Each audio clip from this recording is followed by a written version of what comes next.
मैं बिना नाम लिए कहता हूं आपको, महाराष्ट्र में मुंबई के 3 नेता हैं उस 80,000 की लिस्ट में। तीनों दादर रेलवे स्टेशन के बाहर बैठकर पालक बेचते थे। पालक तो आप जानते हैं, सब्जी। जब सीजन आता था तब पालक बेचते थे, जब सीजन आता था बथुआ बेचते थे। बथुआ आप सब जानते हैं। तो पालक बेचते थे, बथुआ बेचते थे, मेथी बेचते थे, मेथी गट्ठर बना बना के दादर रेलवे स्टेशन के बाहर। फिर कुछ बड़े नेताओं के चक्कर में आ गए, उनकी चापलूसी जी हजूरी करना शुरू किया।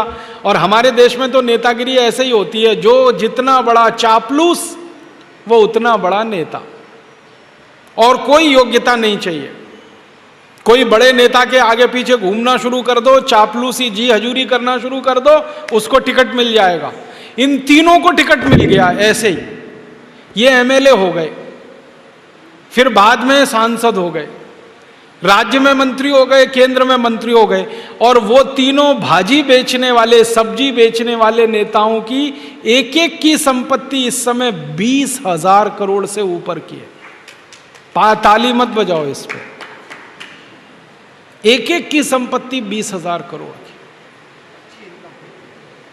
कहां से लाए भाई?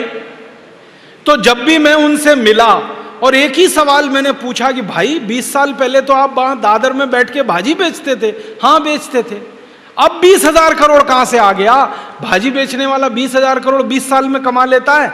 तो कहते हैं जी ईश्वर ने दे दिया। उस ईश्वर को और बदनाम करते हैं, ईश्वर ने दे दिया। तो ईश्वर ने उनको ही दिया, आपको नहीं दिया, मुझे नहीं दिया, इतने लोगों को नहीं दिया, उन्हीं को दिया।